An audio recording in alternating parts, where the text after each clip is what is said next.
Hey everybody, it's Craig Beckta here from thewavemedia.com, and this is a follow-up to a review I did earlier about the Mbox 3. Now, I've been using the Mbox 3 for about 6 months now, so I can really share some of the experiences. Obviously, there's the technical details that you can find on Digidesign's website. I'll go through a couple of them. I use the main two inputs here, and there's also inputs on the back as well.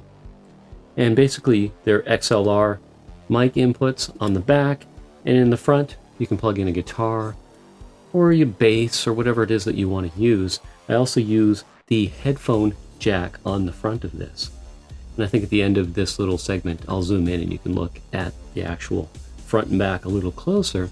But I really like using this. I run a couple of powered monitors. I'm using the Dyne Audio Acoustics BM5A Mark II, and these are powered basically by themselves, but there's an out on the back. You can see here you have monitor outs, one to the right, one to the left, and it works great. And there's no external power. This works off of a USB jack, and basically I just set it under my computer. I have a iMac and it fits perfectly under there, and you can see that it's very slim and it's very kind of a hard shell. Color's pretty cool. It's got the little Avid design, but overall I'm really pleased with it. Now, the video that you're watching right now, what I do when I do my editing is I extract the audio from the video, I take it into Pro Tools 9, I use some plugins on it, and then I pair it back up in Adobe Premiere CS 5.5. So the audio you're listening to right now is being recorded with an Audio Technica 8015 boom mic, and then what I do is I extract the sound, and then I get rid of any noise, because I've got some lights that you can't see in this video. There's a little bit of hum from the lights.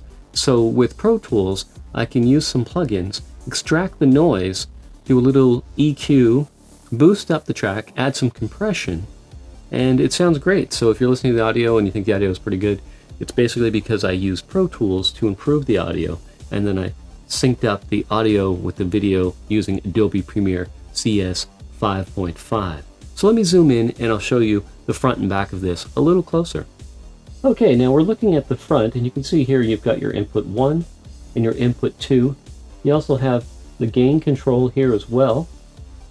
And then you've got your headphone jack right there, and then your main volume. And they also have a little button there for phantom power if you're using a mic that needs phantom power. And so basically you can plug guitars into the front, bass. I like to plug my mic into the back. You can see on the back here they have the XLR jacks, and then here's the monitor outs. I haven't used MIDI with this yet, and then you have your SPDIF jacks on the back. So basically you just take your USB, put that to your computer, plug in a mic on the back if you're just doing, say, vocals, and these are your monitor outs, and that's about it. And the thing works great. I really like the transparency of the sound. Obviously it really depends on what you're going for. I mean, if you really want some high-end applications, you may want to have some outboard preamps, but for what I'm doing, just basically doing some videos, or maybe the odd guitar track, or even recording like a live gig at a bar, this is perfectly adequate for what I'm using it for. So I highly recommend it. I've had it for over 6 months now, and I haven't had a problem with it. I think it sounds great, and it's a big improvement over the previous Mbox.